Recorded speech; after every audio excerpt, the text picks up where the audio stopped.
That's what Coach say.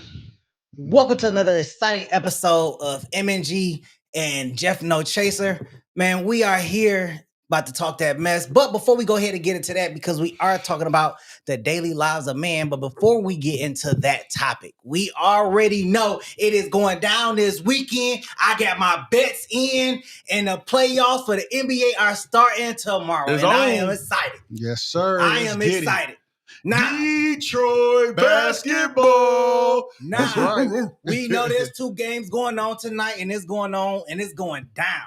Now, what I want to ask the panel right here before we get into it is, what's y'all predictions? Who played tonight?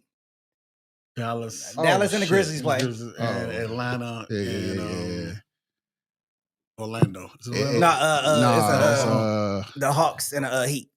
Yeah, Orlando and Miami. I got Miami in that. Trae Young can't keep his head. For the he was hacked. He was hacked. I mean, they all get hacked. I mean, not he did. They didn't make a no call. Hey, but he hurt his team. I got the Heat over the Hawks. I got the Heat. I got the Hawks Heat for sure. I got the Heat over the Hawks. I got the Heat over the Hawks. I got the Grizzlies over the Mavericks. You got the Grizz over the Mavs? I'm gonna take. Who they got? You know what? I think Davis gonna get half 50. their team is down. Davis gonna get 50. Davis will get a broken fingernail and fall the fuck out. I want to say that, but I can't. He go. I'm not saying the Mavs come out of that because they ain't got nobody. They don't have nobody. Kyrie ain't back yet. No, Kyrie's done. Back. He tore He's done. Nah, it's a wrap. I'm gonna take the upset. I'm gonna take Dallas. Okay, you want to bet on that? Dallas? You want to take Dallas over the Grizzlies? With a healthy Ja Morant? They up and down. I mean, he did suffer a sprained ankle injury. Well, they do got him because Bane balling too. I'm gonna take the Grizzly. I don't really want to rock with the Grizzly, but what they playing at? I mean, it don't even matter to be outside on Linwood. It does matter now for this one. I got Grizzlies over the Mavericks, and I got the Heat over the Hawks. Facts. I run both of them. Yeah, I'm taking Celtics over Magic. Celtics over the Magic? Yeah. No, they out. They lost last week. They up there? Oh, the shit. They out. They out. They showed the fuck. Damn. No. They right there. Who they playing? The Magic. They playing Celtics. They playing Celtics. Yeah, I'm taking the Celtics. So they did. So they got. Yeah, they got the 7 They got the 7 seed. Yeah. Okay. I'm taking. Celtics over Magic. That's for sure. I take that one. That's a gentleman's sweep. I don't know about a sweep, but I'm taking them. I take that one. I got Knicks over the Pistons. Unfortunately, 7 or 6. It don't matter. Just you got the Knicks over. I think it's gonna go 7. But if the Pistons can't keep their head, they get their team in the game. It ain't the Pistons. It's just one motherfucker though, for real. I mean, if he can't keep his head in the game, yeah. Because here's the thing: if Anthony Towns will shoot the 3, but if he can bang it a hole, that's when he's gonna be the most. He dangerous. gonna get goated, but he can't play some defense though. Yeah, I'm rocking the Pistons. You gonna go with the Pistons? If that shit fall, I'm riding down with the Pistons. Because this day first, and it's in the Knicks' head. This day first playoff run since what? The Knicks, but they got Anthony Towns. I'm talking about the Pistons, 2018. Oh, the Pistons. Yeah, it's time for them to. Yeah, it's time for them to shine. Okay. I don't like Giannis, so I'm going with the Pacers. Yeah, Halliburton is a problem. I want the Pacers too. No, they just deep. They're kind of deep, and they like to run. I want to go with the Pacers, but I don't want to count out Giannis because I know he can drop. He can, if he went for it, he could drop 50 easy. He can drop 50 as long as don't nobody else go. We good. But if Damian Lillard come in and drop like 20, he done. He blood clock. Blood clock. That's why I said. Okay, so he got blood clock. Now Dame was out changing. What about Drew Holiday? Drew Holiday gonna be in it? Nah. Drew Holiday with Boston. He showed up last year in the playoffs. Drew Holiday's with Boston now. Yeah, with Boston. He's with Boston. Man, I gotta follow the trades. You sure do. He's been in Boston 2 years. He won a championship. I got Pacers over. Pacers over Bucks. Okay, I'll take that. Pacers over Bucks. And Cleveland will play the winner tonight. They haven't decided to. They're gonna win whoever get the 8 seed. I got Cleveland over whoever come out of the 8 seed. Whether it's the Heat or the Hawks, I got Cleveland over that. So what about Golden State and Houston? Good one. That's gonna be real good. Good one. I'm going to Golden State. I'm sorry. I'll go with State. I'm gonna go with Golden State. That Butler trade has really did something for their team. And when you need a big bucket, that dude Curry comes up with the big bucket. I mean, we already know that Jimmy can drop 40, 50 points if he wants to. he can drop the points. That's no question. He went to the line 27 times. And he playing D. Can you imagine? He went to the free throw line 27 times. That's so you got a guy going to the line like that, and Curry outside shooting, and Draymond playing D. You can't. But you know what? Lose. That's a good offset because Curry don't get no fouls. He don't get no fouls. He rarely get any fouls. He don't get as many. He don't get as many as his counterparts. But he get them on 3-point shots. He don't get a lot of them. I mean, he don't really go to the paint like that unless he really want to. But they foul him on the 3 line though. They do foul him. If you look at that Grizzly game in the last 5 minutes, Curry was getting manhandled. You got 2 4-point plays, and they didn't call it. Yeah, the rest been real sucky this year. I don't know what the fuck wrong with him. Draymond got to keep his head though with my man for Houston, the light skinned dude, the one that got traded from the Grizzlies. Brooks, yeah, he gonna goatee. If we lose Draymond, it's over. I think both of them. I think it's a. They can afford to lose. Yeah, we can afford to lose Draymond. Actually, if they lose Draymond, I wouldn't be too concerned because they still got Jimmy as a playmaker. No, he the hardest on that scene and the defense and facilitator. He may be. That's right. But Jimmy is also a facilitator. They might be okay playing the Rockets if they lose Draymond. They might be okay. Then who gonna check Shangoon?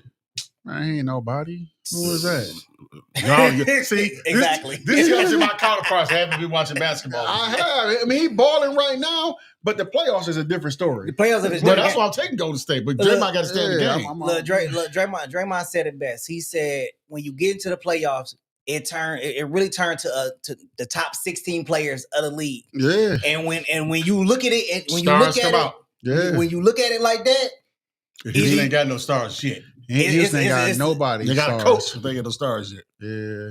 So they got a nice squad though. It's a nice squad. Yeah, too young. But I don't. Yeah, and it's their first time under the young bright Bucks. lights. Yeah, so young Bucks. You already know they're gonna try to run Golden State. But if Golden State maintain the pace of the game, Golden State. I was about to say they can run. They can run. But if they control the pace of the game, they'll be good. Yeah, but I'm gonna tell you what's gonna kill them. If they try to get in a shooting contest with Golden State, it's a wrap. Yeah. Oh, but you know they're gonna try. I don't know why. I think they're gonna try to do a half court game with their center if we play small ball. Yeah, they got a big guy. He's an all-star this year. But see, here's the problem with that. Once they try to do that, they're gonna get it into the middle, and then they're gonna try to kick it out, and then they're gonna try to get into that shooting match. They're not a good shooting team, though. No, they're not. They're going to try to go inside. So they're a better mid-range shooting team. Right. So they have to get athletes. So what's going to happen is they're going to have to get that ball in deep, and he going to have to make a move right then and there. But if they close in on him and he kick it out for the 3-point, it's going at that point it's going to turn to a shooting match. For the most part, because of Draymond's defensive prowess, I don't think they go man-to-man. Yeah, I don't think they go double. They'll go man-to-man. But I'm taking Denver over the Clippers. Oh no! I'll take some of that. I'll take that. You gonna take the Clippers over Denver? Have you been watching the Clippers lately? I'm not worried about that. Hold on. You gonna take the Clippers? You don't even know Murray gonna play because he been out. Oh, he been out. I know. You gonna take it, but if he come back, he ain't gonna be all the way. Clippers trash. What do you want? I don't like trash. I don't like Clippers. I don't like the Clippers. Period. Oh, that's what it is. It's personal. You can't be personal in the playoffs. You can't be personal. Yes. We already understand that James Harden does not play big when he gets to the playoff time. He flops in the playoffs. Yeah. But Kawhi and Powell do. Kawhi and Powell do. And Zubac. Watch this. Watch this. We'll see. Watch this. Hold on. When has Paul stepped up in the playoffs? Who? What are you talking about? Harden? When did Harden step up in the playoffs? Never. He hasn't. But okay. He ain't got to be the guy. He has to be the guy. Leonard gonna be the guy.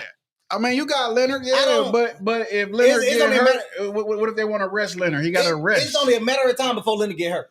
You know Denver don't have no depth. If Murray, they don't. We already know Joker is gonna ball out.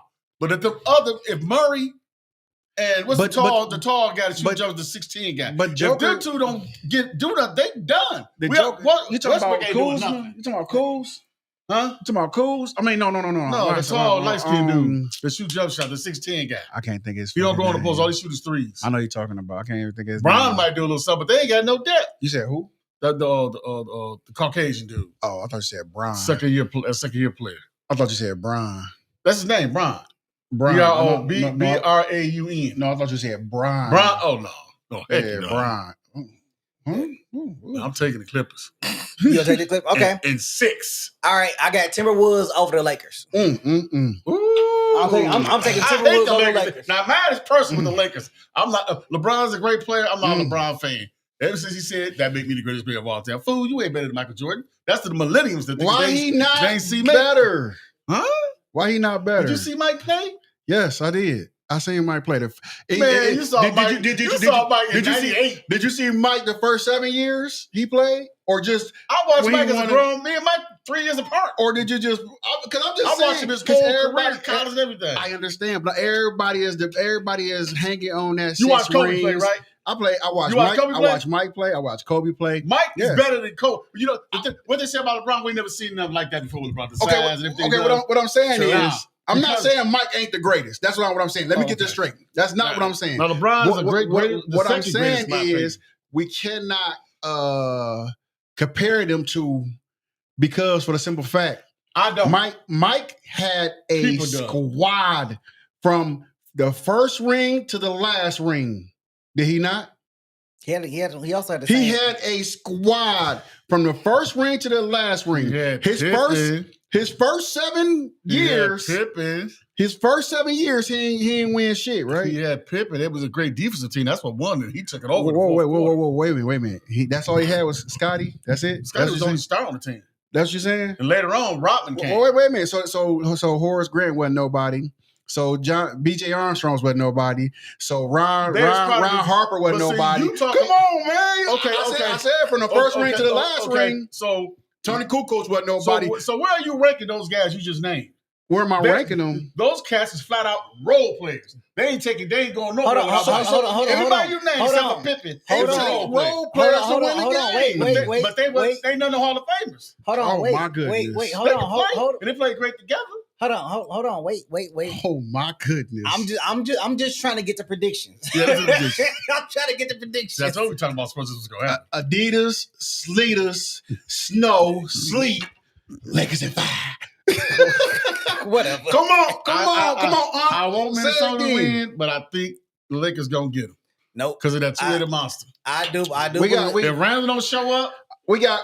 Oh, and we got AR-15. Man, stop playing. He bought the ball out. Yeah, okay. Then they got a 3-headed monster. We got AR-15. Man, stop. Timberwolves over Lakers. Okay, I like that. It'll go 7, I think. It ain't going 7. It probably go 6. It probably go 6. I don't know who they're gonna put on Ant-Man. Whoever they're gonna let him do just like he did last time. They're gonna be go ahead and score while we shut everybody else down. But they do got defenders. Let's get it. They do got defenders. Who you got, Dev? Lakers and 5. That's all I need to hear. My bad. My God. That's what I'm talking about. Okay, so enough. It's starting to get heated. So the predictions are in. I'm definitely about to go and put my bets in online. It's about to go down. All right. Let's go, Shannon. Man. Anyways. All right, so let's go ahead and get into these questions. We definitely talk about, the daily, and I wanted to have this conversation because everybody believes or has this idea of what men go through on a daily basis, and I'm going to tell you. And I was talking to my brother about this, and I was kind of explaining what I was going through day after day, and some of the things, and some of the struggles that I was going through, both mentally, emotionally, and everything. Mm-hmm. But I'm not going to take over the mic, so I'm going to go ahead and throw these questions out there, and, we're going to go ahead and get into this topic. So my first question is what do you think is your everyday struggle? Everyday struggle? Everyday struggle. My first one is getting out the bed. That's my first struggle. That's my first struggle. Age play a big factor in that. You ain't bullshitting. Man, I don't know. So I tell you something. That's a hell of a struggle getting out that damn bed. We have to really get mentally prepared for the whole day because we gonna have struggles throughout the whole it ain't just gotta be work.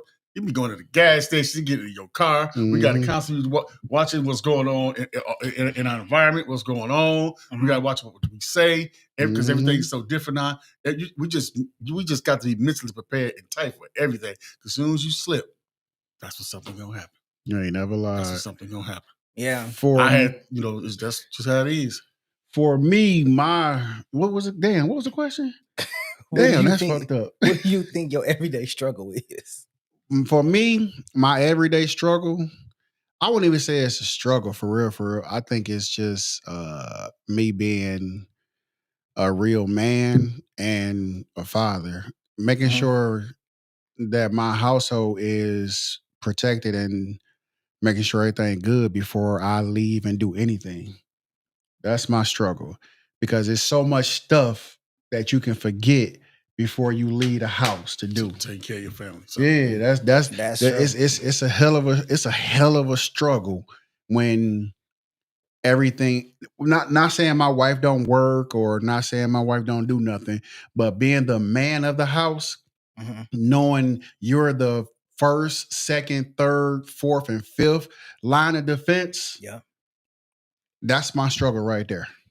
You know, for me, and just to kind of explain the difference, you know, these two men, they are married, and you know, we know I'm the single one, so for tax purposes, I'm single.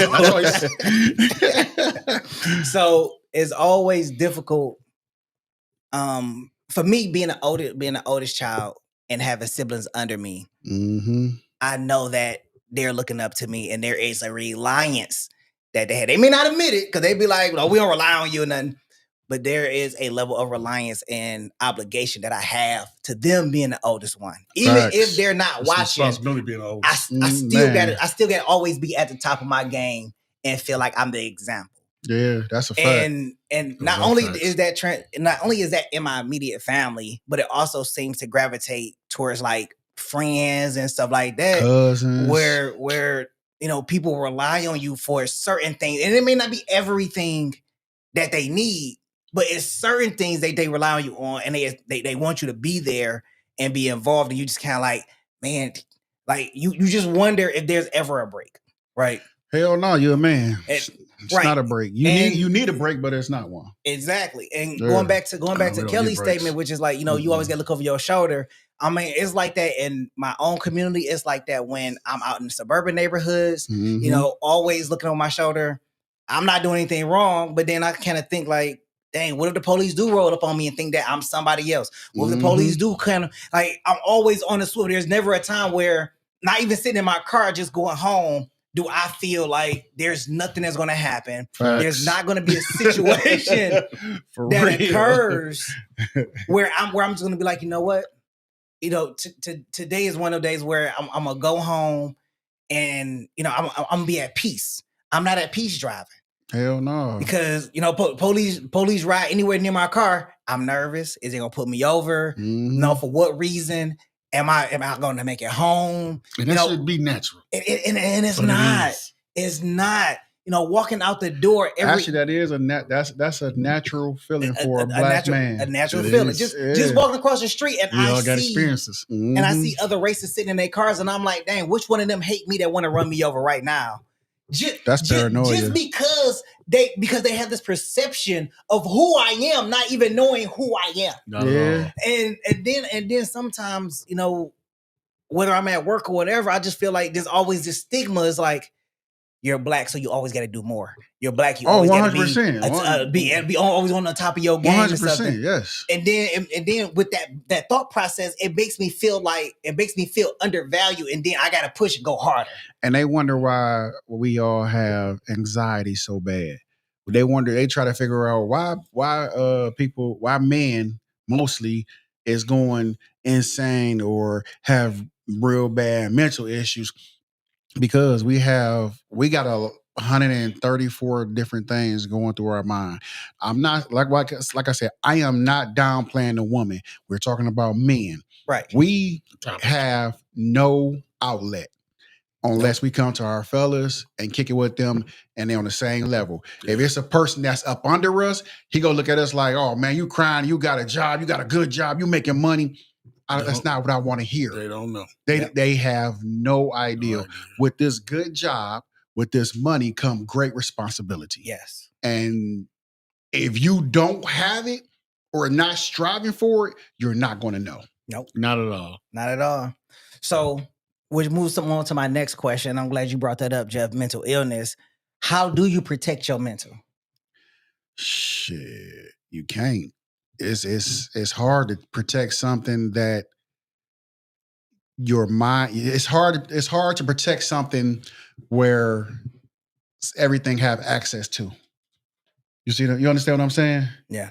Your mind, everything has access to your mind. So it's hard to protect your mind from the outside world because you're thinking nonstop Yep. about everything And you always and what's gonna happen, how it can happen. and to It's add a to that, breakdown. you're always under Yeah. attack. Yeah, No, facts. mentally and emotionally, you're always under Under attack. attack. Yeah. You know, whether it's, you know, sly remarks, statements, Mm-hmm. you know, especially when you're in a position where you can't react Mm-hmm. because somebody said something slick to you. I've been in Mhm. situations where somebody said Happened something slick to yesterday. me, and I know they Mhm. saying something slick and Mhm. being smart Those about it. subliminal remarks. But Yeah. because of my Yeah. position, I can't react the way that I want to Exactly. react. Exactly. But that's a good thing because now that puts you in the same category as the angry black guy. He's always mad. Yep. You know what I'm saying? or trouble. Yeah, that's Because they always you're trouble. not going their way. Yeah, Yep. exactly. But my thing is this: I work where I work at. You can potentially put your hands on somebody. You'll lose your job, but you could potentially put your hands on somebody. But my thing is this: I can't. Me as a grown man, I can't let you take me there to lose my job where I'm making good money just because you're miserable. Right. You see what I'm saying? Right. You when somebody's mouthing and being belligerent, Constantly coming at you. yeah, Yep. Trying to keep it that cool. that look at when I see stuff like that, I say, oh, you're jealous of something that I have, or you see something in me that you wanted in you and you can't get it. You know, speaking on that, do you know how many people or how many other men that you intimidate with your presence and don't even know it? That's crazy Those work. are big facts. I That's crazy. I work. learned this at, you know, a job I was at long ago, and because I used to, because, you know, it don't matter because they don't exist no more. I used to work at Joe Dumars Fieldhouse, Mhm. and working over there, people used to tell me like, well, you know, you walk around like you own a joint and stuff like that, and there's people that want to beat you up, they want to fight you, and I'm like, okay, like where they at? They're like, well, they don't want to fight you because they think you're a police officer because every security guard that was there, and mind you, I weigh like $150, Mhm. and people want to fight me, but they think that I'm police officer. They think I'm DPD, so they don't want to fight. And then when I tell them like, no, I'm not DPD, bro. I'm just a regular guy. Walk around doing security. First security job ever. Right. But they're like, well, they want to fight you. And I'm like, okay. But my presence threatened them, Right. intimidated them. But because of their assumption of my presence and they thinking that I work DPD, they never took that step. That's crazy. Why do I want to fight somebody that I don't know? What have this person done to me to where I want to put my hands on them? Right. Nothing. That's what I don't understand about us black men. Well, I'm gonna just say this: men in general. Well, I know why the white person don't like us. So I guess I gotta go with every other culture but white. but why is that? Well, I mean, like, you know, I've had experiences for some reason everywhere I've worked. You know, I like to stay groomed. I like to dress nice. That's just me. Yeah. But I've heard cats on every job I've been on. Mr. GQ. I had to stop and pause. I am Mr. GQ. This just me. And you can't beat me. Right. Right. So why you hating? Right. I mean, don't get mad because I'm who I am. This is what I'm not trying to be nothing. This is just I am. If I go to the barber shop once a week, that's what I like to do. If I like to dress up nice and look nice, that's what I like to do. Right. But guys will come at you for that. And the only thing they gotta say is, "Hey, my guy, you doing your thing." Now some guys will say that. You Appreciate it, tight, man. baby. Yeah, You know, but yeah. a lot of guys just I just don't understand because I will compliment a man in a minute. Got a problem with it. I think it's insecurity. I think it's insecurity. Damn, what was that word? I think it's insecurity because I think we've been raised to not give another man a compliment because that makes us feminine. Yeah. I know the words you want to say. We all here. We can't. Hey, I don't know if I can say it, but No. it makes us look weak. It makes us look like we're not men. We like other men when that's not the case. If I see somebody rocking something, I'll be like, "Hey, dude, them shoes cold as hell." And he looked, I know. Oh, well, okay. Well, all right, cool. What is all that for, bro? And I'm at the stage of my age. I don't mind saying, and he still has some guy dress nice. He can get some ladies. I'm not gonna say he look. Ain't nothing wrong. No, and I don't mean like, ain't nothing wrong with saying he's a handsome guy. I'm not at that age. But you're not right. But because you ain't comfortable with that yet. But see, there's nothing wrong with it because Right. As long as you're comfortable who you are. Right. I feel you. Nah. If I see somebody and they got because I like suits. So if Right. I see Yeah, somebody you with a nice suit on, I'm like, bro, that's a dog suit, bro. You like And I may be like, where you get it from? Three-piece. I'm not gonna spend the money on it. Right. But I may want to go to the location of where they got the suit from and kind of look around. And some people can be like, hey, that's a nice suit you. And I'm like, thanks, I appreciate it. And they be like, where you get it from? I'm like, K&G. A lot of people won't tell you where they got their stuff from because they don't want you to go try to look better than them. Yes. That's crazy, bro. That is crazy. We are the only. I'm not gonna say we the only because one of the Mexicans might do it or whatever. But I know for a fact Black people are the people mostly that I know of will pull each other down and continue to pull each other down. Is that a mindset? It's a mindset. You think it's a mindset, or do you think it's a? Because it's been generational. Look, but how many people can set one person? Set everybody mindset to one thing. But this one thing. This is never gonna stop. That's what I'm saying. It's a cycle. It's never gonna stop. And that's the bad part, right? That is the bad part. It's a fucking cycle. Until the cycle get broke, which we don't know when it's gonna happen, it's a cycle. It's just been going on for the longest. Why though?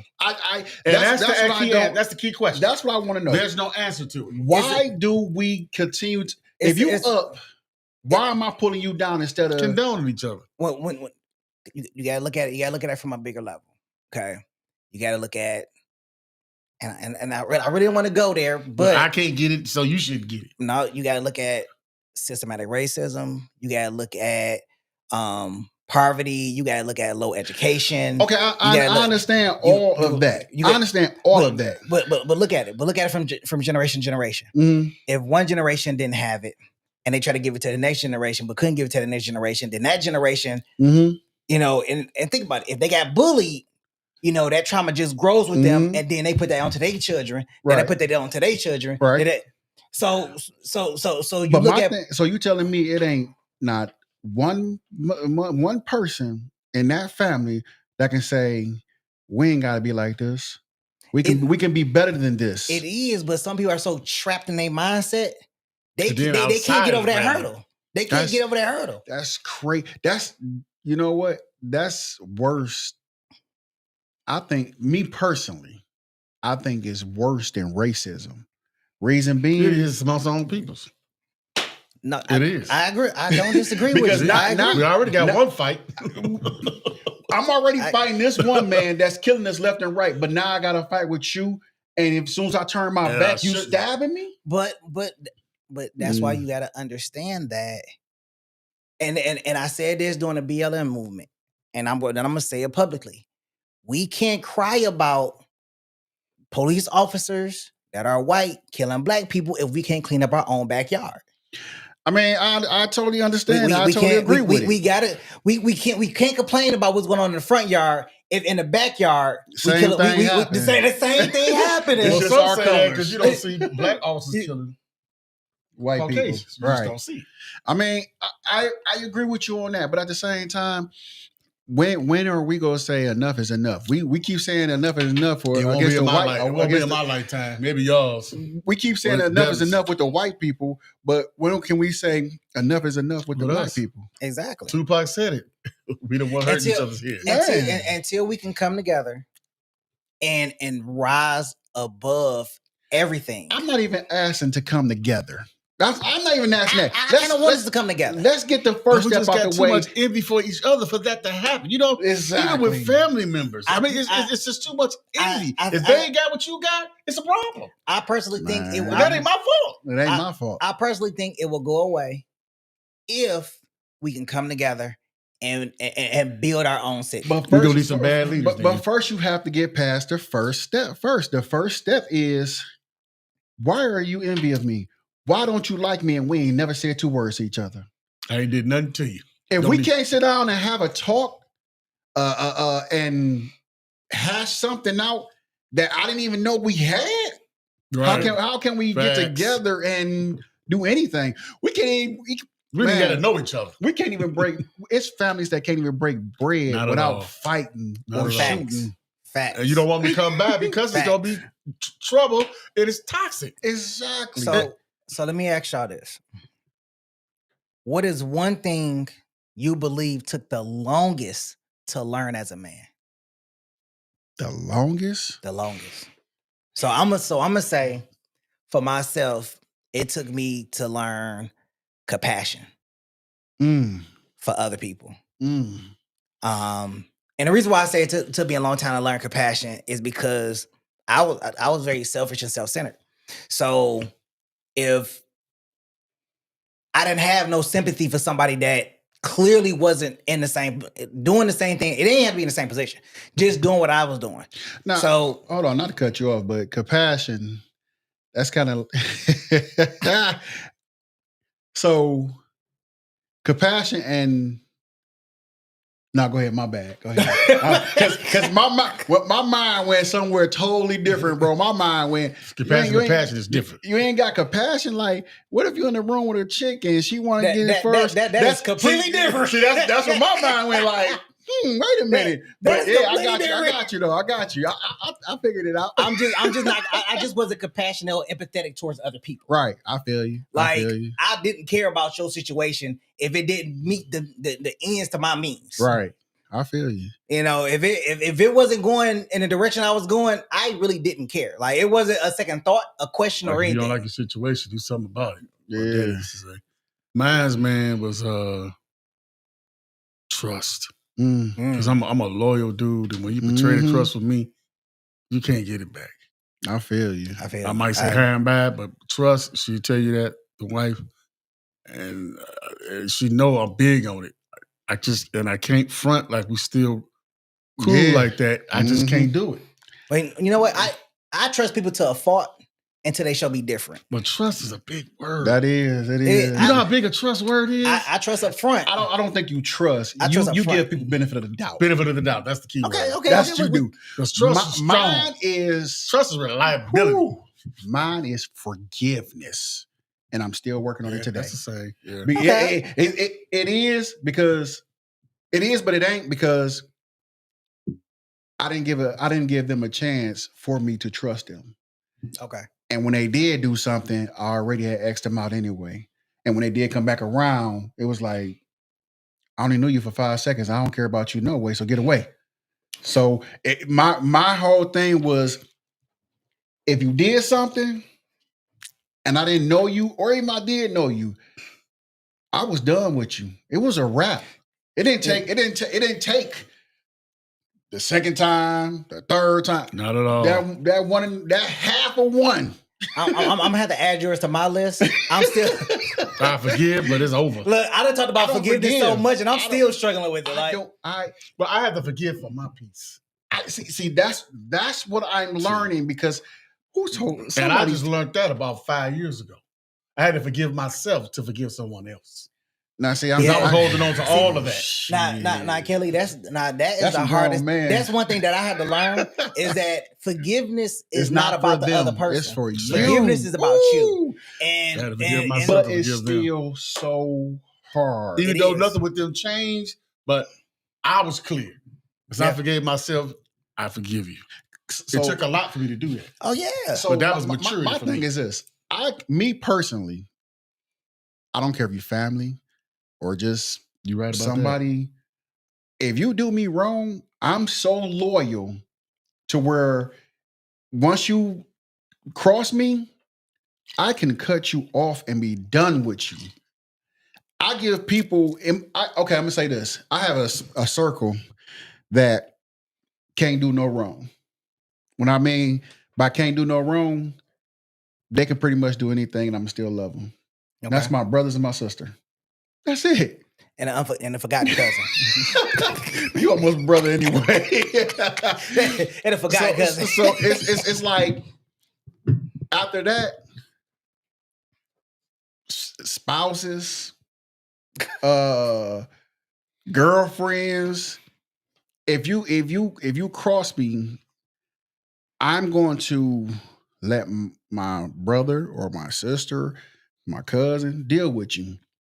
But just know you can't come to my house. And if I do, if you'll have something at your house, I'm not coming because I cannot be that guy that sits there and laugh and talk with everybody else with a person that I don't fuck with is in the same room. Can I ask you a question on that? Mm-hmm. Would you be willing to sacrifice? Nope. You can't do it. I can't do it. You can't do it now. I can't. You don't know if you can do it later on because I can't do it now. Okay, because if you're in a situation, say your daughter had a husband who she loved, but y'all didn't get along, and they have functions. Your daughter really wants you to come because you're her father, but you can't stand him. Could you do it for her because you love her without putting hands on him? That's an honest question. Right, for her, could you do it for her? Be in the same home with this dude that you despise. Can you do it for her? As of today, right now, no. Okay, I kind of figured that answer. But look, 10 years from now, I probably could. He's a mature guy, but when he gets there with all of those tools, he's going to change. You might be right. You're. I'm not gonna say you might. You are right. 100%. I know you probably about 35. I wish I was 35. Hell yeah, 30. Hell yeah, I'm 35. I can get both y'all 35. Actually, I know what job that is. Yeah, but like I say, some things just come to you as you get older. It just hits you. Like I said, I had to forgive myself to forgive somebody. I'm still working on that, and I had to be around people that I didn't want to. But you know what? Tuck it. You love somebody, do it. Yeah, I'm fronting a little bit, but I'm doing it for a great cause. I don't even look at it as fronting. I look at it as it's fronting to me because that's the streets of me talking. No. The reason why I say it's not fronting is because I'm not gonna do it, but I'm trying to keep my hands off of them because I am not a talker. I'm not an arguing person. I am not. So you just grimming them. I'm gonna tell you. That's why we can't be in the same room because I'm just. My face gonna tell you I don't like you. Jeff, your ass is gonna show you don't like it. Jeff, I'm gonna have to agree with you there. I can't be that fake person. If I don't rock with you, I just don't rock with you. I'm not gonna. I do it to people at work. Like I'm just not gonna fake it. Like I'll be professional. But I'm not about to have no personal conversation with you. That's why I love my job. I ain't gotta be professional. Cause I can walk past somebody and grip. I told you, you got your toe, Mr. Jackson. and they just keep walking. All right. So y'all, so just to be clear, y'all are married and y'all been married for quite a long time. 28. And 28 years? Congratulations. Queen over there. Yes. So my question to y'all, and this has been the biggest conversation again, along with modern relationships, which is 50-50. Okay. Now, a lot of people don't like talking about the question. What are you asking? Do we do 50-50? I'm gonna get there. Was it okay to be 50-50? So I'm gonna ask y'all, and I'm gonna give my take on it as well. No. How do y'all feel about 50-50? Going 50-50? Yeah. Or being in a marriage with 50-50? Pick your flavor. I'm gonna let 28 years go first. Well, look at the white ears perked up. Well, I'm old school, but the modern women, they want to work and make their own money. And their chest stick out too when it's like that. Right. That's just how it is. They're not gonna sit at home and be the homemaker. Modern working women today, it ain't happening. It ain't a bad thing because that's what they want to do. Right. Now, if she can sit at home and I can just, pay the bills and she just be there, but because our expectations will be okay, and this ain't the dinosaur. You think okay, you at home, my plate ain't fixed. Mm-hmm. I ain't got nothing to eat. Mm-hmm. I only got one pair of drawers in the drawer. What's going on? And all them damn Amazon boxes on the porch. so you can't do that. Right. So it can be 50-50 because most wives make more than their husbands now anyway. 100% facts. I got a corporate wife over there. I mean, she make more than me, and I ain't saying nothing. But we work together. There you go. I'm still the king. She's still the queen. Mm-hmm. Sometimes she want to be the king, which is fine, and because I need that balance. Yeah, for sure. So the other part of me won't come out. For sure. Everybody know. I know my line. She know her line. She know what to cross, not to cross. I know what to cross. So we keep it balanced. Mm-hmm. You're gonna have your ups, downs, and ups. Mm-hmm. But when you come out at the end, it's the same common cause. Hell yeah. That's 100%. Working together. Well and when said. we disagree, guess what? We agree to disagree. There you go. There you go. Ain't nobody, all right, you ain't right, I ain't right, I ain't wrong, you ain't wrong. There you go. In my head, God dog it, I'm right. That's a fact, 100%. I'm keeping it peaceful by 50-50. Hey, I feel you. And some days it ain't gotta be 50-50. No, I got you, baby. Facts. 50-50. We don't do 50-50. We do whatever. Whatever makes us happy. I like that. I ain't never heard that before. It's I don't know what it means. I'm about to break it down for you right now. We got one bank account. All our money comes to that one bank account. Mm-hmm. She don't have a secret bank account. I don't have a secret bank account. So bills paid, whatever she do. Ain't no, hey, can I? If it's something big like 3-4 grand, hey, I seen such and such. Okay, we come together and we talk about it. But if it's little stuff like hair, nails, and what she gonna call me for? You know what I'm saying? She got a job just like I got a job. We both putting money into that bank account. We do us. That's what we do.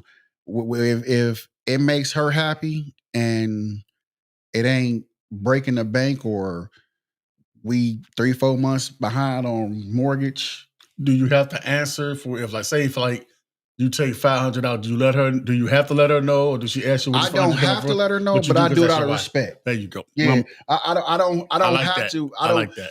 Like what day was that? We were hanging out. I can't remember what day it was. And we were drinking, eating. I think I was with some coworkers. I spent about $300-$400. And I looked, it was like, I spent $300 on these. I don't even like these cats like that for real. But then I thought about it. It was some of the people that I normally really kick it with. Got home, I just knew she was gonna be like, "You spent." Didn't say nothing. And that was early in our marriage, and that's when I learned. You knew, yeah, like there's no 50-50. There's us. That's it. I like that. Yeah, I mean, we walk in the storm together. And we go walk out together. You know what I'm saying? Ain't no, I'm gonna walk in front of her. No, we go walk out together, hand to hand. Let's rock. Yeah. Can I steal that too? For sure. For sure. Hey, that's some gems right there. So, being the youngest of the bunch. Hold on. Whoa. You ain't the youngest by that much. I can't even say that. We know where I'm at. You ain't the youngest by that much. Hold on. You the same age as number 2 brother. Hold on. Why you bring that up anyway? Hey, you see how you be doing this? Yeah, you know where I'm at. Being the youngest of the bunch and everything. So here's my thought on 50-50. I mean, you should go 50-50. Shit, you single. 50-50 on himself. You feel me? So here's my thought on 50-50. Mm-hmm. Can you have a thought on it? I know we can. So I'm gonna tell a story. Okay, go ahead, brother. So I was. Is this about the gas? No, it's not about the gas. This is another story though. So, I got a ton of them. Man. So I was dating this young lady. And she asked me, she was like, well, what is your idea of a provider? And I explained to her, I said, well, I said, the way I look at it is, in an ideal world, I would like to pay for all the bills. Mm-hmm. The only thing I would really expect for you to do is, pay your car note and your insurance. So you can have whatever car you want and, pay the insurance if the insurance is just outrageous. If not, then I'll just take care of the insurance and you pay the car note. I said, but and the way today times are, I'll pay the major bills, mortgage, insurance, whatever. I said, we got. Is that period or you make the most money? I make the most money. Okay. All right. So excuse me. And I don't know, you're good. So in an ideal world, let me preface it. If I make the most money, okay, if I'm the so-called breadwinner. Once again, he's saying in an ideal world. Right. I will pay the majority of the bills. And if she wanted to contribute to something, because there's always a level of contribution. I like that. I would say, okay, we'll take care of the groceries, the light bill, gas bill. If we got kids, take care of the kids. Put some money up for savings, put some money up for vacation, stuff like that. Is all I ask. That's it. And then you can have the rest of your check. Not even too much work. I like that plan. The girl told me, well, that's not a provider. What? She said it's not a provider. It's not a provider. In either scenario, it's not a provider. She said that she said the way a provider is that you have to pay all the bills, and I'm free to go and do whatever I want to do. She said that. That's a sugar daddy. And I told her, I said, well, would you be okay with an allowance? She said, why do I have to be okay with? She was like, well, what do you mean by allowance? I said, well, what if you get like a $500 allowance a month? And this was under the idea that it was making $100,000. And she was like, well, why can't I get like $5 a month? I said, $5,000 a month. I said, well, $100,000 ain't that much. Like, it sounds like it's a lot. Y'all was at dinner? No, we weren't at dinner. We were sitting on the patio. She on alimony while y'all married. Man, bro. But I was like, you got to understand, if I'm taking care of the household and you're not doing anything, you're another child to me. So you get an allowance. And if you get $1,000 allowance a month, that's your money until the next month. And if you blow it all, you blow it all. And she been sitting on the patio by her damn self. And I asked her, I said, well, if we needed more money, then what we going to do? She's like, well, you need to go out there and get more money. And I was like, wow, that's the mindset. That was the mentality? That was the mentality. She was younger than you? We all need to shout on that. Man, my glass empty as heck. Wow. No, we were about the same age. She was about like a year or two under me. The same age. But that was her idea of a provider. And this was coming from somebody that didn't drive and lives in an apartment. So there's nothing wrong with that. I'm not saying there's anything wrong with that. Wait a minute. Time out. Technical foul. But you got the nerve? I'm not saying anything's wrong with that. She couldn't drive, or she just didn't drive. Well, this was a person that wasn't ambitious but wanted to be taken care of. I'll say that. That's why she's single. Then a mother. I don't know what she. Sorry, audience. So let's move on. What habits or beliefs did you have to let go of to grow into the man that you are today? Oh, what habits and beliefs? Yeah. To believe it or not, bro, I used to smoke a lot of cigarettes. Me too. Really? Yeah. I wouldn't have pictured it, bro. Me too. She said I used to smoke a lot of cigarettes, bro. And I'm when my pops passed, that really got me to throwing them back. What broke it was my son, bro. She had just had my son, and we had brought him home. I went outside, smoked like 3 cigarettes. That's how I was smoking. I was smoking like 3 cigarettes. Came in, and I went to grab him. Bro, he would not come to me. He grabbed onto my wife's clothes and would not come to me. And I'm like, why he? So I went and took a shower. Took another shower. It's like, okay, I said, babe, do I still smell like cigarettes? She was like, no, you good. Spray some cologne on. Bro, did like this. He came right to me, man. That was my last cigarette because I knew he didn't like cigarette smoke. I said, that's what it was. And she had them all day. So I couldn't let her continue to have them because I was at work. Yeah. You know what I'm saying? Yeah. So I'm like, damn. So that was my last cigarette when I came from outside and tried to get them, bro. That was it. Cigarettes. That's whew, you know how many fathers wouldn't have quit? They probably would have dialed back, or they would have just took the shower. I quit cold turkey. That was my last cigarette. Quit cold turkey. I had a whole pack. Threw them all in the trash. I was smoking. I stopped. Then my brother, dad, all of a sudden, it's just me now. Mm-hmm. He did all of a sudden. I started back again, and in them streets, Mm-hmm. ain't nothing out there in them streets. None but trouble. Them was my habits. Now I don't go nowhere except for traveling. That was my habit too. The streets, hanging with your damn daddy. well, mostly I wasn't with your father. I was with my other uncle. He like 10 years from me, so we kind of hung like like dry clothes, bro. Streets, like like wet clothes. Yeah, streets after hours. A little gambling spots everywhere. I was the streets. But it was so easy to let go when I met my wife, though. It was ditto. It was so easy to let go because when you young and you doing it all while you young, once you meet that one and you like, I done everything that they trying to do. That's why it don't faze me now. Hanging out. Just don't. Plus, it's different. Way different. So what I had to let go was a criminal activity. That's what we mean when we say streets. Yeah.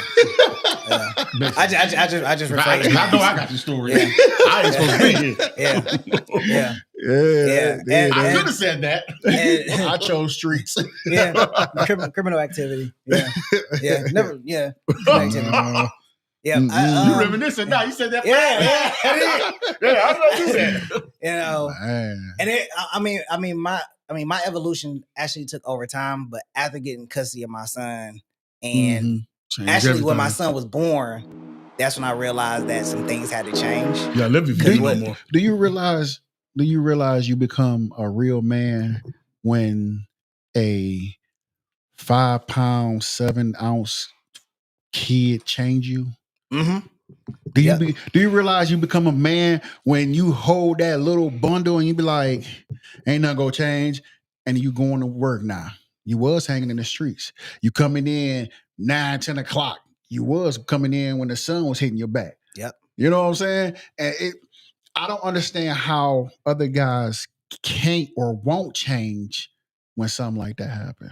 Man, I don't know, man. But what in the middle of Coney Island? Because I can honestly through sleep with food in my mouth. I can honestly say that. Facts. And I tell anybody this. I tell people a lot, and I don't know if I ever told my son this, but I tell him like my son saved my life. Facts. Because the route that I was going down would not have been the same route if he wasn't born.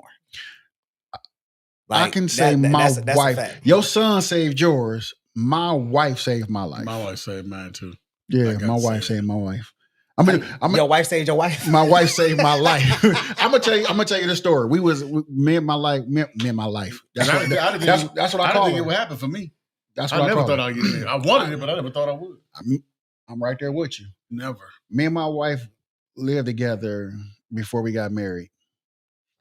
I went out, and this when I was still trying to be a street guy and a good boyfriend.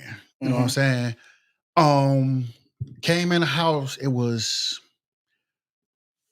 like 6:15 in the morning. Okay. I walked in the front door like I was just like, I'm good. Like what? She was sitting on the stairs. She said, "That's what you want?" I said, "Huh?" Drunk. I was drunk as hell. But when she said them words, I sobered up, bro. I said, "What you mean?" She said, "You want to come in late, be out whoever, doing whatever." I said, "I wasn't cheating." She said, "That's not what I asked." Disrespecting the house. That's exactly what her words was. She said, "You disrespect our house by staying out all night.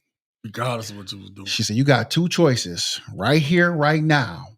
She said, "Choose wisely." She said, "You can do exactly what you're doing. And I'm going to do what I'm going to do." Ooh, that's gonna hurt. Or you can leave and stay and be a man, my man. I said, "That's 3 choices." She said, "You want to be funny?" I said, "Nah, my bad. My bad." She said, "What you want to do?" I said, I'm gonna be your man. I'm gonna be here." I got you. She said, "You ever walk in this house again this late without me, we done." That was the last time I walked in any house. At 5 or at You ain't 6 even o'clock in thinking the about it. morning. You know what I'm saying? So yeah, she saved my life, bro. She crazy shit. So let me ask y'all this, and great content. I still got more questions, and I feel like each question is appropriate to ask. So Let's get it's gonna it. be it's gonna be a little long. So, what does a fulfilled, emotionally aware version of manhood look like to you? I have no idea. Well, I'm there because I ain't got another 60 years. I got 10, maybe 20, maybe I mean that. I got my wife. My kids is grown, doing good. I ain't gonna work, like I said, I ain't gotta worry about them being disrespectful. They working. Matter of fact, my son just got a new beautiful job. Proud of him. That's what's up. My grandkids are beautiful. So I'm there. That's what's up. I'm a spiritual. I got back into church when me and my wife got back together. I'm in ministries, so I'm good. My spirit is fulfilled. I'm working on it. And I'm still trying to fill that glass of even more. You know why? Because it feels so good. I feel you. To be where I'm at right now. I feel you. I want to be there. You know what I'm saying? I got. That's what I'm talking about. I wish every man could have this joy from in to out, and people could see it when I'm out and about. Hell yeah. When I go to work or I'm around somebody, when they see me and her walking in a room together, you can see when couples walk in a room together. You can see that glow. Hell yeah, that's a fact. And like I say, I told the wife this, and I mean this proudly. Mm-hmm. Out of everybody, we've been together the longest, and I'm proud to say it. I'm proud to say it. I love you, baby, but I'm proud to say it. They gave me some depth last week. Kudos. Yeah, that's what's up. I'm trying to get there. I wouldn't have no other way. I'm definitely trying to get there. I think I'm on the right track. I just gotta get them emotions. You'll get that. I see it in you. Yeah, appreciate it. And I'm a pretty good judge of character. Appreciate it. I just gotta get you in my life, man. Keep hitting this mic. I got you. We hit it off day one. We did. Day one. We did. Because it could have went a whole other way. Some cats be like, "Nah, I think that nigga gonna like you. I ain't stupid." He like, "Yeah, he bothered you too much. I ain't paying that RT rope." Some guys think like that. I've heard it. That's a fact. That's a fact. I'm not insecure like that. Yeah. I can judge that on my own. I met him. Oh, well, we good to go. I think it hang out. I'm cool with it. That's what's up. Some guys insecure. You ain't supposed to be hanging out with no man or no woman. Terrible. All y'all done heard it. That's our people though. It is. That's our people. It is.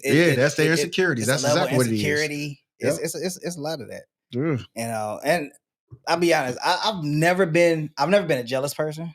I've never been insecure. Now, petty and vengeful, I definitely hold those. Definitely 100%. I definitely hold those very close. Both. I hold those close. That is King Petty and King. Boy. I don't do eye for eye. I do eye for jugular. That's terrible. This is the wrong playground to play in. His playground got needles and broken glass all around it. But sinners. But a fulfilled, aware version. I definitely know I'm not there yet. I will hope to be there. Facts. There are a level of hurdles that I would definitely have to overcome. If you want it, you'll get there. To get there. Mm-hmm. If you want it, you'll get there. You gotta want it. I would definitely say that I can get there on my own, but I think it'd take longer. And nothing wrong with that, though. But I also believe that if I sought out a little bit of therapy, that I can get there quicker. I've done the therapy. It does help. Don't get me wrong. I'm not gonna bash therapy because it do help like a mug. But the only thing about therapy is I've had it too. You are going to find out something about yourself you are not going to like. That's fine. That's the fine. only thing about therapy. And you got to learn to deal with it. That's all. And see, that's the thing. As men, we learn to suppress and avoid. Yep. And we got to stop suppressing and avoiding and actually do more seeking of inner peace. And that does mean facing your demons. Yeah, I'm gonna tell you what I didn't like about therapy. It made me what's the word I'm looking for? It made me uncomfortable. You got to be uncomfortable. You got to be uncomfortable to grow. You have to get comfortable with being uncomfortable to grow. That's what it is. I got so uncomfortable. Yeah. I don't want to say it was but I got so uncomfortable and emotionally attached to it. I lifted the counselor's desk because I stood up, and that's how passionate I was into it. Mm-hmm. It ain't nothing in this world I won't do. You know what I mean? I just lifted it. I broke my table. I had to pay her. She had like a little end table sitting in front of her, and I was emotional. And when you are gonna be emotional, yeah, because when you're a man and you haven't really dealt with your emotions, they bring that out. Yeah, that third professional party. Yeah, it'd be like, well, listen to what she got to say. Listen to what it said. Listen to yourself. What do you think? And that's where the real communication comes in. Exactly, because everybody think they communicate well until they get their emotions get involved. And they can't communicate at all because they can't communicate their emotions. They can't communicate their intentions. Nothing. You're right. You can't communicate once that emotion gets in there. You can't communicate anything, and you think you're the best communicator in the world, but you throw emotion in there. There's no that communication is done. I knew I wasn't a great communication. a communicator because once I get pissed, I shut down. I don't say nothing. I just look at you and just But yeah, we both will get there, bro. We both will get there. We're gonna get there, man. Like, it's a hard journey. It's a daily process. Nobody reaches. You gotta think about it. Nobody reaches spiritual, emotional, intellectual enlightenment or growth at any peak because there's always more room to grow. Yeah. So when you're trying to get to the mountaintop, sometimes there isn't no mountaintop. It's just a continuous path of learning, growing, learning, because you're not going to experience everything in the world, right? But you also can mess up by trying to reach the mountaintop too quickly. Yeah, set goals. Before you walk. Yeah, set goals. I just want to get to the third stair. I'm on the second. I just want to get to the third stair. Baby steps. So let me ask y'all this: great conversation. Like this is really profound. I mean, I don't know if other men out there understand the depth of the conversation that we're having. I hope they do. So have you ever faced backlash or discomfort for choosing to be emotionally open? Now I have. I have. Actually, from my dad, because he was a Mississippi strong-willed guy. I know he loved me to death, but he wasn't the type that was going to say, I love you or give you a hug. Until my brother passed, he started saying it a lot. You're a good man, your family. But before that, I mean, I loved them, but we weren't connected emotionally. Yeah. You know what I mean? We weren't connected emotionally at all. Because the word sensitive, anything like that, or passion, I told him I said, you're not a passionate person. He went off on me. And so I know I had to hit a nerve. That's just that, I love him. Great man. But that's how those Southerners were. Right. I knew he loved me. I knew he was a protector of me, but that he was just all man with a capital M. Man. Facts. I want to say I don't know. Okay. That's fine. Because when I was growing up, my mother and father was together. My father showed us love. He hugged us. He told us he loved us. He even kissed us on the cheek if we let him. He was a great dude. Just when I got into the streets and got a little wild, it kind of was like, you can't show no love because it's weak. You know what I'm saying? Yeah. And then I kind of took that and kind of ran with it. So when I started hanging with my uncles, it was like the way we showed love to each other was, let me buy you a drink. You know what I'm saying? Yeah. Let me, I got this round. You know what I'm saying? But as we got older, we started telling each other, I love you, man. When we get ready to leave, I love you, man. Be safe, be safe. So I can't really say I don't think so. You know what I'm saying? If I did, I looked over it because I still was getting so much love from everybody else. Yeah. So that's how I look at it. I received it in different relationships. Throughout the years, with different women and okay. I didn't know it was gonna be women or family. them too. But I think a lot of it came from my dad. Because my dad's not emotional whatsoever. Like none whatsoever. He's a very strong-willed dude. My dad. I've only heard him say a few times that he loved me. And that's probably because he was drinking beer. So he probably was drunk. Because if I asked him the next day, he probably not gonna remember. But he was a very strong-willed person. But it also made me realize that I never ever heard him say that he was proud of me. I never heard him say, congratulations on the things that you did. So I make sure that I tell my son, hey, I'm proud of you. Keep doing what you're doing. Never slow up. All the time. Try to throw him different ideas on how to approach situations, how to approach life. Just learning from the mistakes your dad made. But mistakes that my dad made, not showing up. And I was telling this to this young lady, and I was explaining the relationship between my mom and my dad because they still disgruntled with each other. And my dad likes to bring up the good memories of certain things, but not when he didn't show up. That's because he blocked it out. Yeah, he's from the old school to where a man's supposed to be there for the child when they need something. Yeah. Not when the child's doing good. Okay, well, the mama doing their job.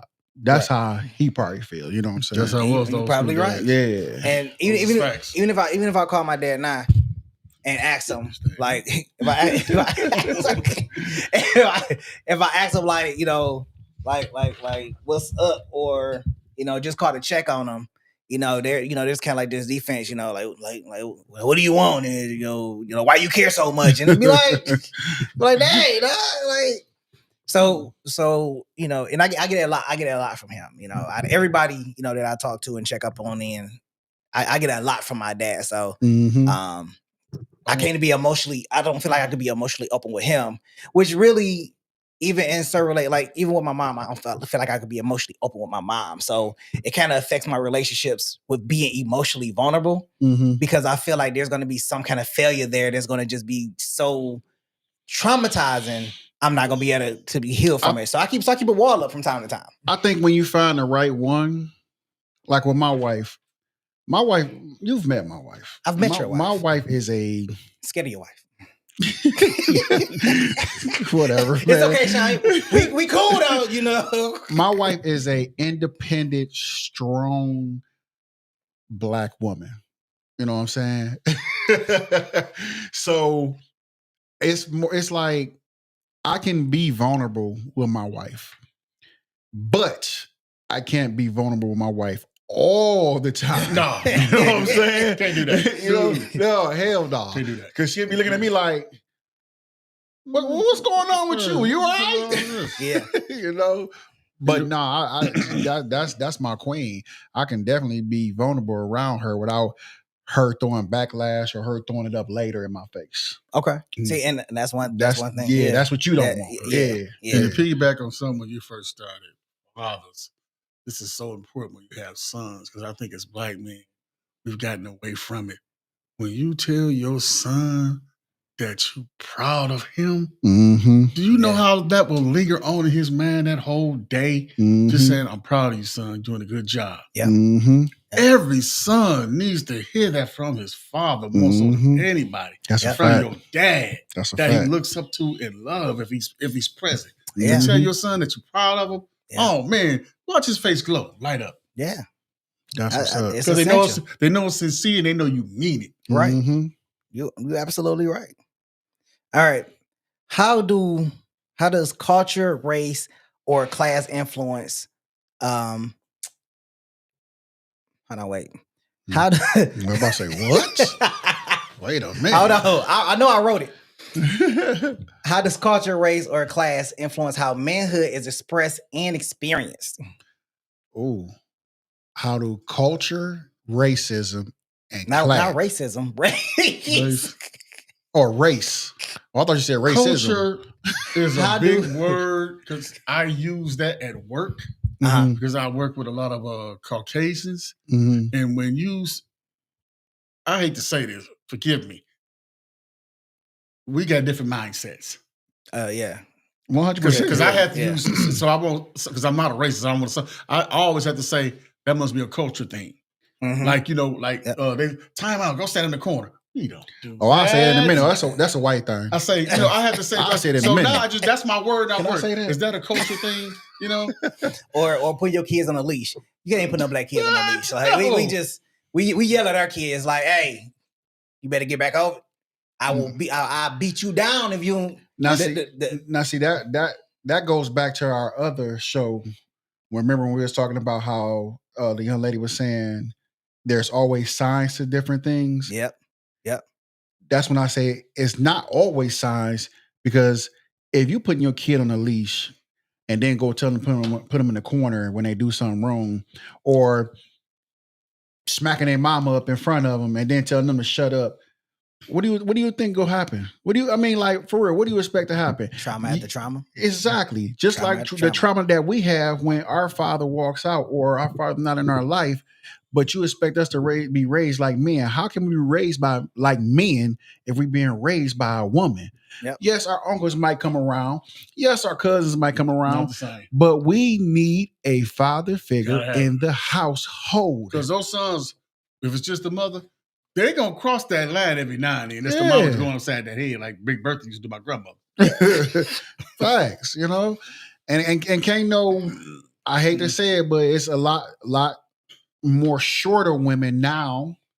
Can't no 5'6" or 5, And they're around five, the same age. yeah, 5'5" woman stand up to no 6'1", 6'3", little 13-year-old. You know what I'm saying? Yeah. Here's an example when I say culture again. This will be my last time. I was at work. I guess this young man was supposed to be studying or something. The mother came out there, sister. Mm. Guess he was playing around. She stopped.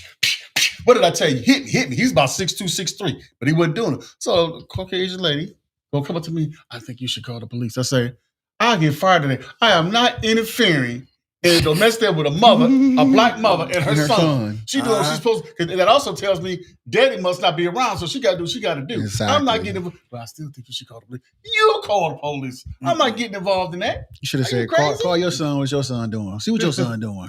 Now, I also think culture plays a good part in manhood, because it's all about, where you raised, and you become a product of your environment. Whether you're raised in the suburbs, because some black people have been raised in the suburbs, Mm-hmm. Black boys been raised in the suburbs, and you see how they act and react once they get there. Mm-hmm. So far as race, just being black, enough said there. When we talk about class, yes, depend on where you come from. So far as whether you come from poverty, middle class, upper middle class, rich, Mm-hmm. all of it plays a factor in how you react, is treated as a man. I agree with you 100%. 100%. All of those have their influence, and all of them are intertwined. Because you're always going to get treated a particular way because of the color you are. Mm-hmm. It doesn't matter what class you're in, mm-hmm. and your culture is always going to define you. Because if you are from the upper middle class, or you from the rich class and you're black, and then you go and hang out with people that's either middle class or in poverty, they gonna look at you like you uppity, and they're not going to want to deal with you. Exactly. Yeah. So then you like, well, we all black. We're not all black, bro. That's a fact. Like, you eat different food than we do. That's a fact. That's damn sure. Like you can literally walk down your street. No, you can literally get a car at 16. We can't do that. Right. Some of us can't get a car at 16. It's a lot. It's still a lot of us riding a fucking bus at 34. That's true. So, we're not provided the certain the opportunities that Exactly. you're afforded. At poverty, you don't get certain opportunities, or you do get certain opportunities, but guess what? Because of the area that you're in, the class, Exactly. it prevents you from having to get there. Maybe your mother don't have a car. Maybe her car broke down. You can't get to that opportunity because of where you come from, your limited resources can't get you to where you need to be. Exactly. And if you look at it, they try to figure out why our black boys are still so mad. Why our black boys are mad and I'm why telling you. they so angry. They stand on their porch and all they see is trash. They stand out and it's gunshots, people selling drugs on the corner. Where the daddy at? How am I supposed to be happy with this around me? Right. It's crazy. So now let me ask y'all this. Are there outdated ideas of manhood still lingering in today's society? Hell yeah. I'm just gonna say facts. So 100%. Let me chime in on this one first. There is this ideal that in today's time, with the economy the way it is, that there are gender parties, because genders are different now, it's more fluid. There are gender parties that want a man to still provide as if it's the 1950s, but still want to keep everything that they have. They're crazy. My thing is this, my thing is this: if you want a man to provide everything for you, so you can stay home and do nothing, then you want a sugar daddy. You don't want no husband. You don't want no. Because the reason being, if you making $500,000-$600,000, okay, if that's what he making, for sure. I was just gonna say the only way that works is if you upper. Yeah. Class. Sign this prenup though. But see, sign this prenup. So let me ask this. One, do you think chivalry is dead? And two, if a person is making that type of money, does that qualify them to cheat? I got two no's on that. Chivalry is not dead. I can't. It ain't dead. I plead the fifth on the other one. Hey, look. I told a girl, I was like, the new. Hey, look. I told a girl, I said, the new way of opening up the door. She said, "Hi." I just unlocked it. There you go. Chivalry not dead. I mean, I still rock with it. But I teach my son when we walking in the store or something. He sees ladies, he will open the door. My son, definitely. I just open the door for my female when they're friends. walking on the sidewalk, you make sure you walk on the street side. Yeah. Matter of fact, let me ask y'all this: if y'all were single or whatever, would you open the door for a female friend, platonic? I do that now. I do too. I don't. I do that now. I don't. I do it on the regular. Right. If I'm walking in a store or restaurant, anything, he ain't shit. I know. Now, would you do this? Would you do this? I don't know if it's on the same topic or not. But if you you're on the date or you're on the date and it's 2 or 3 girlfriends, do you buy all 3 a drink or just the one? I guess it depends on how drunk I am, because I'm not doing it if I'm sober. That's a good answer. That's something I saw you say. Because look, I was in the club. I was at Nikki's. A whole bunch of girls was there. They're like, "Oh, it's my birthday." Oh, okay, girl. I was drunk to the mud. Yeah, go ahead, charge. Buy that girl a drink. If I'm sober, I'm like, I ain't buying y'all no drink. I buy her a drink, but I'm not getting buying all first. y'all a drink. Don't get that double yak. Am I going home with any of them? You won't know at the end of the night. How tight the game is. Nah, I ain't buying nobody drinks. It don't depend on how drunk I ain't buying nobody drinks. It depends on how drunk you get them. Don't get me wrong. I don't buy women drinks in the club. But if you sit up talking to a woman, I know you buying her a drink. No, I'm not. You don't? No. What am I you a drink? I must be too old school. Look, I've never, when I was a bachelor, if I was talking to a woman at the bar, I made sure I got her a drink. Kelly, I'm not buying you a drink for you to walk away. They never Facts. walked away. I'm not buying you a drink for you to walk away. You gonna sit here and have this conversation I'll and buy- say thank you I'll and then buy- walk away. I'm gonna trip her in the stiletto heel. She got work. She working. I'll buy her It breakfast. must be me. So the days is over with. I'll buy her. It's me. Oh my God. It's you. It's me. Look, I'm sorry to say this. I'll buy For her any, breakfast. for any guy that is buying a woman drinks in the club and you ain't getting no phone No, number, I ain't said plural. You I ain't said drink. you ain't taking them home. Listen, you a sucker. Oh, man. Flat out, I'm not saying- you are. I'm a not- sucker. I'm calling you a sucker. Some nights I ain't have to buy no drink at all. Some nights I have bought This conversation better get you to the car and not no dollars. I wasn't a drink Y'all- buyer. I bought a y'all breakfast. my young heroes right now. I just bought her breakfast in the morning. That's what I bought. That's but the only thing she gonna get. I'm not buying no drink. And she can get some Coney Island on the way to the crib. Oh no, definitely not getting on the way to the crib. Getting afterwards, buying breakfast. I'm not buying no girl no drinks at the club, man. No. I walk into her like some hey, you gonna buy me a drink? Why would I do that? Drink. I might just get the Not for real. My wife for real, like the only female that I really took out and bought dinner or stuff for. That's the only one. Like if we was going out, if me and another chick was going out somewhere, we was going to the room or to the crib. I wasn't going on no dates and stuff. Listen. No, straight to the room. So listen. All right. Why do you think some men struggle with emotional expression?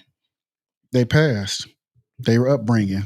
Definitely. Offensive upbringing. Sometimes they might have just had one spouse in the home. That does make a difference.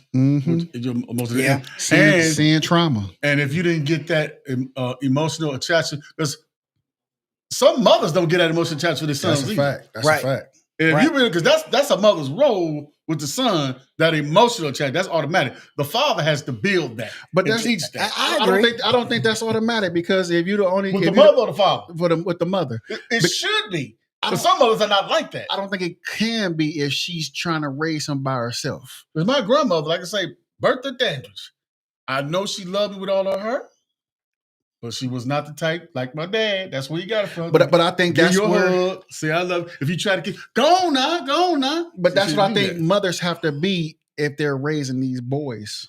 You see what I'm saying? They can't be, oh, I love you, son. I love you. But and he's 6'3" now. But he ain't want to listen. But even if it's a woman raising a boy, she can't show him how to be a man. He's still going to have that. He's still going to be an emotional child, and is going to react emotionally. Not if she's not emotional.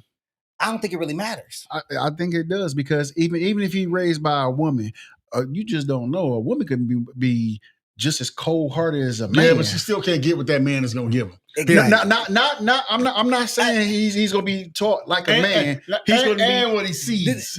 I can give you that. I just feel like that there are certain lessons and certain things that a man can instill that a woman hasn't been through. For sure. For her to I'm not saying that a woman can't raise a man. I'm not saying that.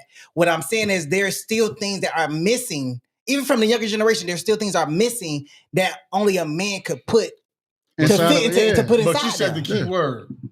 She can raise him as a young boy. She can't raise him once they get 16, that's out the window. It's one thing hanging with friends at the age. The mother ain't gonna have no say so in what this young man's gonna be doing, unless she coveted him a lot. So basically, for the women that's taking care of like boys, when they turn a certain age, you gotta do like Boys in the Hood.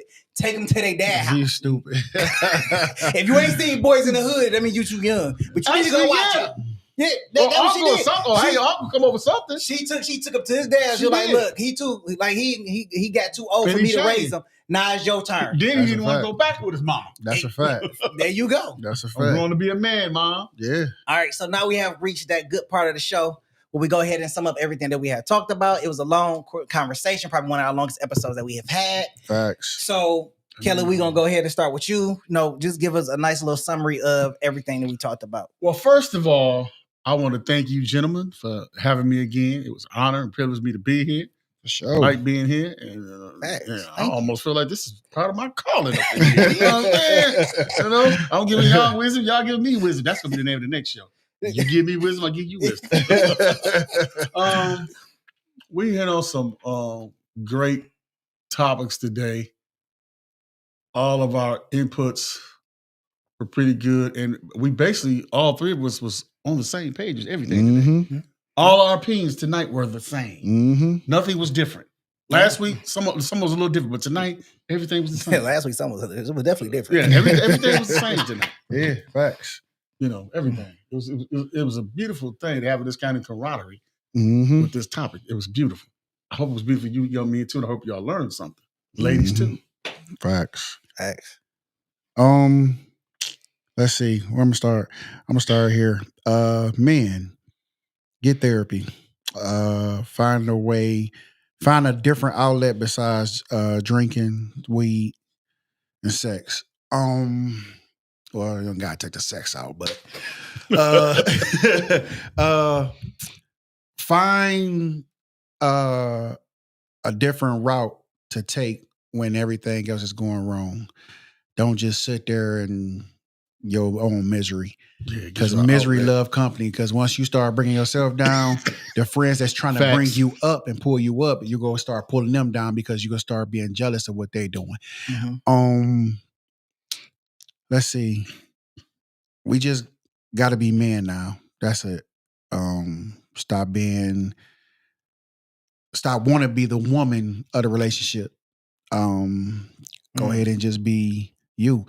Be what's inside you, which is the man. That's it, man. Okay. We out. I don't have much to say tonight because everything that Jeff and Kelly spoke on has really had a profound impact, and there's nothing I can say that will sum all of that up. I think we'll be here all night. That's a fact.